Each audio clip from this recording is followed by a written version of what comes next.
You guys, I don't think I've been this excited to film a video in literally years, but this is my first official genuine Juicy Jabber style vlog that so many of you have been requesting. So I have my sweet drink. This is a latte, and I'm actually only drinking 1 cup of coffee these days because my husband and I are trying to get pregnant. So I went ahead and took myself down to 1 cup a day so that when I finally do fall pregnant, it's not such a shock to my body to be pregnant and be eliminating the caffeine that it's typically used to. So I took myself down to 1, but then today, it's days like today that it just doesn't work because I need to have my cup of coffee while I'm getting ready, but then I wanted to save it for while I was sitting here and doing a Juicy Jabber and chatting with you guys. So it was a back and forth in my mind, but I ended up deciding that I could struggle through it. I could get ready without my caffeine and then I would sit down and have my coffee. So I frothed my milk, I made myself a little latte, and I'm sitting here and I am so in love with it. If you are not familiar with what a Juicy Jabber video is,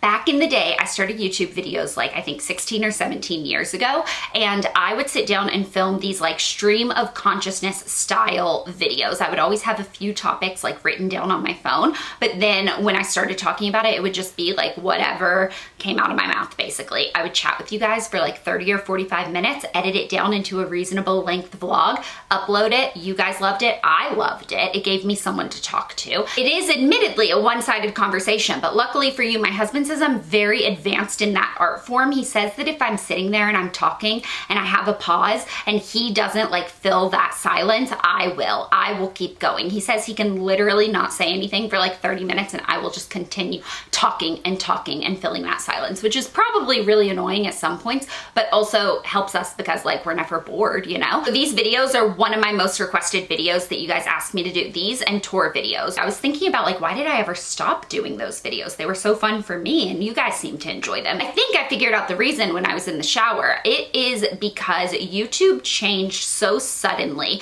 from being something where we were all just like filming on our webcams in our bedroom to being more of a professional style endeavor. People started learning that you could make money on it. It could become a career. We all kind of like upgraded our cameras to high quality cameras and professional lighting systems. Sitting down in that atmosphere just automatically feels more professional than it did beforehand. So it felt like your videos needed to have more of a theme. They needed to have a title that would draw people in. They needed to have like a complete thumbnail and everything be like tied up in a little bow. And then I feel like we started switching back to people wanting more like authentic style content. And so somewhere along the way, I stopped doing these Juicy Jabber videos, and anytime I did do like a speaking style vlog, I was still doing something like getting ready or a routine video. So today I was like, you know what? I am going to do what a lot of you guys have been asking for, and I'm just going to sit down with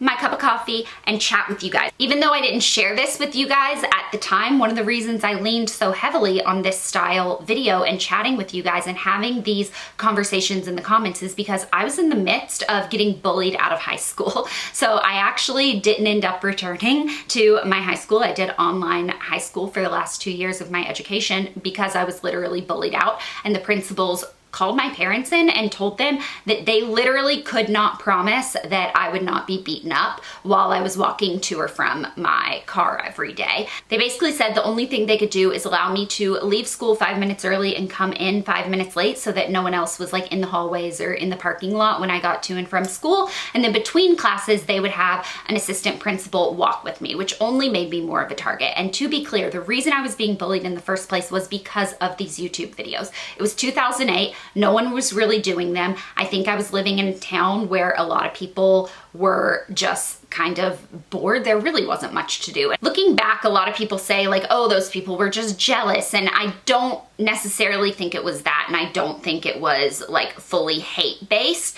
I genuinely think they were having a lot of emotions that they didn't understand at the time what to do with them. And the way they decided to take it out was on this person that was doing something different. So I became a target for that reason and was told like, if we see you, we're gonna jump you, like all this sort of stuff. And so I didn't feel safe going to school anymore. I had a few friends still, obviously, that I was close to in my life, but for the most part, I was connecting with you guys online, and you guys became that second family for me. Part of me talking about this is so you guys understand why I like that like community feel in the comments so much, and why I love reading your comments and kind of like getting to know you guys as well, because I sit here in front of the screen talking to you, but like reading your comments is almost like dialogue back to me. So that was such a long intro that I just had to clear part of the memory card, but that's also kind of a component of a Juicy Jabber. It just kind of rambles on and on. But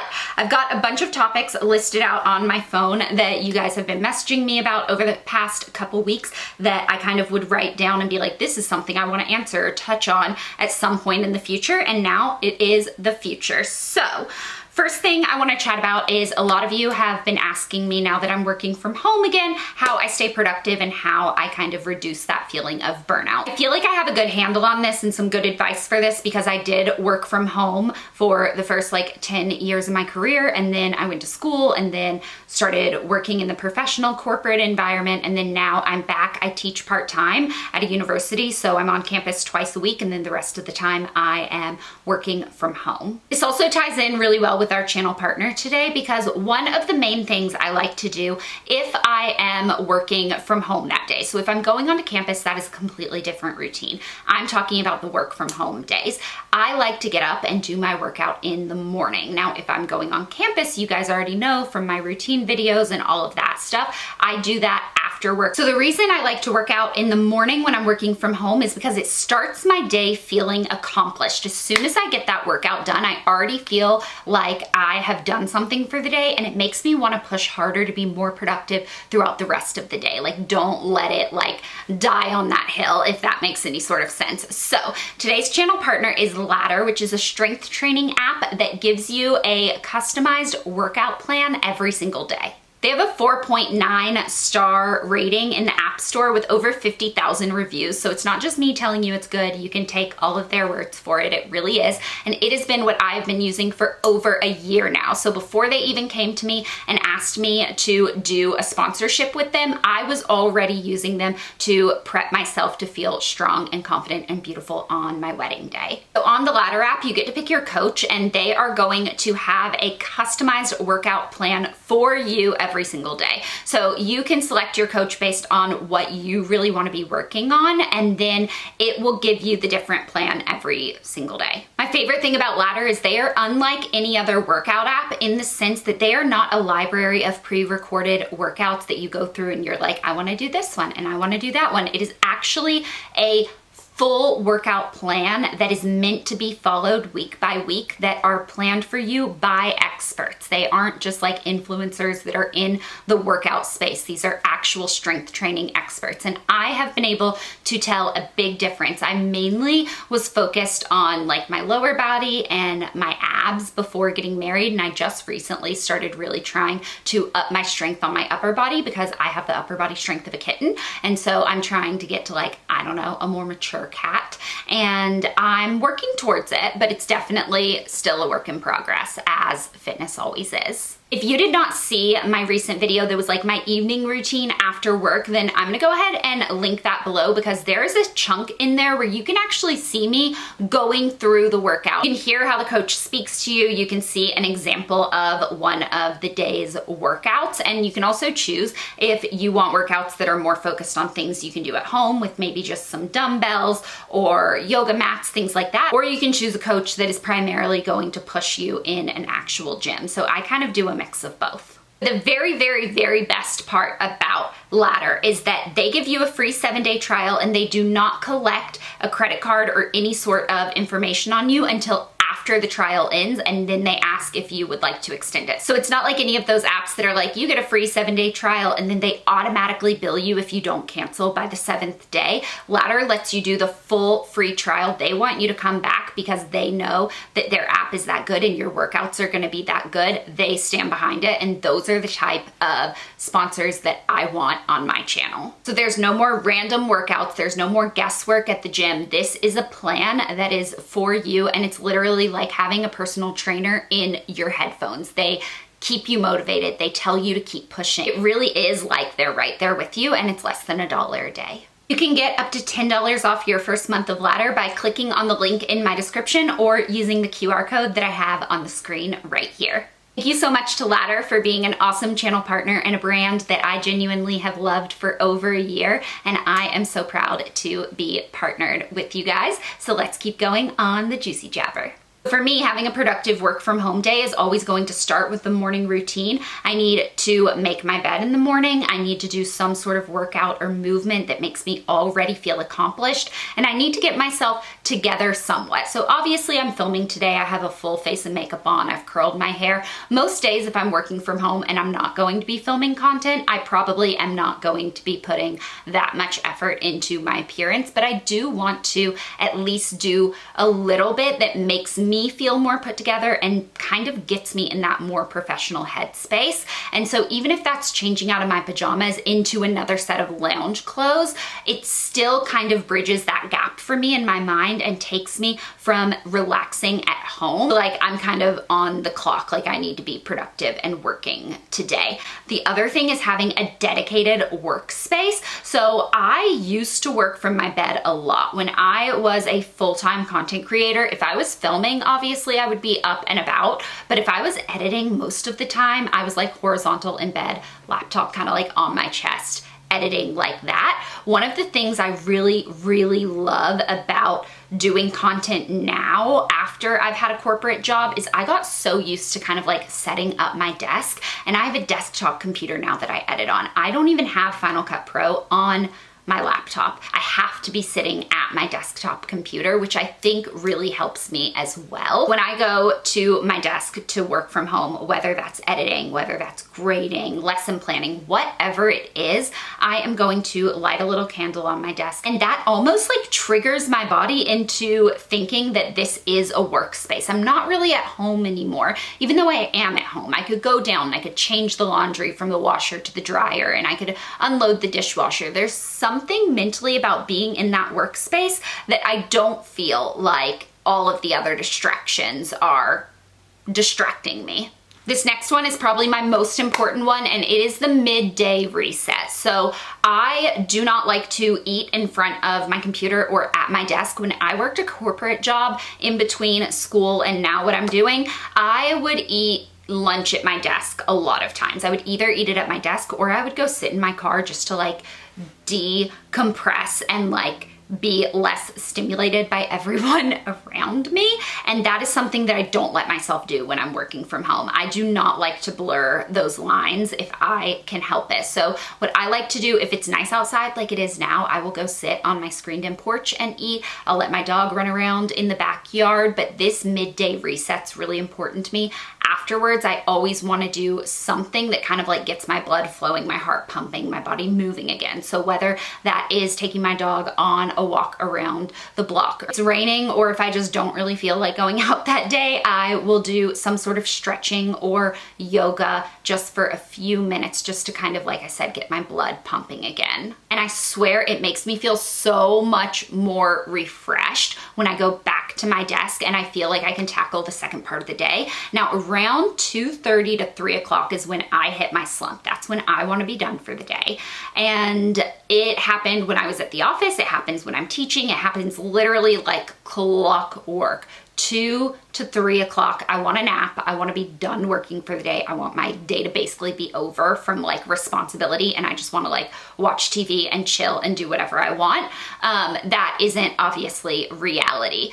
Having a sweet treat ready for me during that time is so motivating for me. So I have some chocolates in my desk. I have Kit Kats and Reese's, and I will literally tell myself at 3 o'clock, you get to have like your sweet treat. Sometimes I will even have like a homemade sweet treat that I've made for myself, whether that is chocolate chip oatmeal cookies or funfetti cupcakes or whatever it may be. But I tell myself like after 3 o'clock, you get that treat. I give myself a little break. I have that treat, and then it's already like 3:15ish by that time. I only have like in my mind less than 2 hours that I need to keep working, because I try to kind of stay within a typical 9 to 5 if I can, even while I'm working from home, and that helps me with burnout. I'll get to that in a second. But after 3:15, I have less than 2 hours to go. I can do anything for 2 hours. And so it's exciting because then I know my husband's gonna be getting home soon, and then I will have really earned that evening, at least in my mind. That's what I like to think. So I have just been loving this routine that I have made for myself. What I was saying about shutting down at 5 to kind of help with burnout, I think is mainly for me. I am someone, especially in the content space, you can make as much money as you want to put the effort in and work. So I can edit a bunch of videos, put up videos every day, be collecting that YouTube AdSense if that is what was kind of driving me and pushing me every day. The issue with that is that, and I fell into this a lot when I was younger, when I was a full-time content creator, I would look at it so much as like, this is my job, this is my money, this is what I have to do, that I wouldn't ever let myself relax and like sit down and enjoy a movie. I would feel so guilty that the whole time I would just be thinking about like, I could be filming right now, I could be editing right now, I could be doing this or that right now, and that would be pushing me to make more money. And so having that 9 to 5 and then closing everything down and just being present with my husband has definitely helped me with the burnout and with feeling just like overwhelmed with everything. I also am someone who keeps a lot of different things on my plate. So right now I am an adjunct instructor at Belmont University at the O'Moore College of Architecture and Design. I teach studio and I'm only on campus twice a week, but I'm kind of like speaking to students and doing something school related almost every single day. I also have been working on my book, which if you guys don't follow me on Instagram or TikTok, or if you missed this post, you might be like, what the heck book is she talking about? Back in 2018, I wrote a novel that I was at the lowest point in my life. I genuinely remember rereading it after I finished. It was at 80,000 words back then. It's now at 90,000 because I've gone in and done some tweaks. But at the time it was at 80,000 words. And I remember rereading it and being so down in my confidence and down in my head that I genuinely thought people were either not gonna even give it the time of day to read, or worse, they would read it and be like, this is an absolute joke. This girl thinks she can write a book like this. This is absolutely pathetic. And I just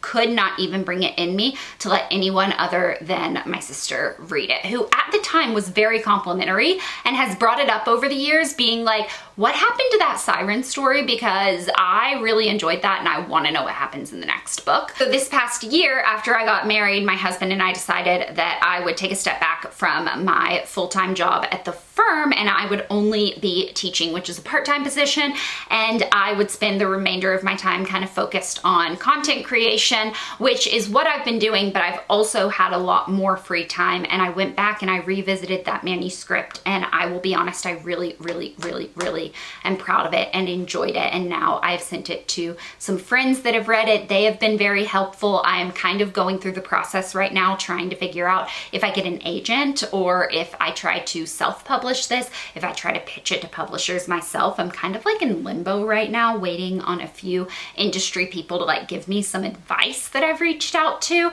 And so now it's just like a waiting game. For those of you who didn't see the Instagram video where I talk about the book, I wanted to put it on here just so you guys know what I'm talking about when I reference the book. This is the blurb that I wrote for my query letter, which is basically the pitch that you send out to agents in hopes of getting the story published. So there's a reason mythology never speaks of male sirens, a reason they're missing from ancient art and erased from history. It's not because they don't exist, it's because they're hunted. 20-year-old Emma Fletcher has spent years running from the ocean, haunted by the night it stole her family. College life in Southern California is supposed to be her fresh start. Safe, predictable, and ordinary. That is, until she meets him. Towering, intense, and impossible to ignore, he arrives like a riptide and Emma is caught in the pull. When a fight at a yacht party sends him overboard, Emma sees something she was never meant to. He isn't just a man, he's the very thing the legends tried to bury. And when he hits the water, he awakens a deadly power and triggers a centuries-old hunt. Now Emma is thrust into a world where myths are real and secrets lurk beneath the waves. She should run. The tides are changing and fate has a long memory. But she must choose. Cling to the life she's built or surrender to the call of the sea and the man who may be her undoing.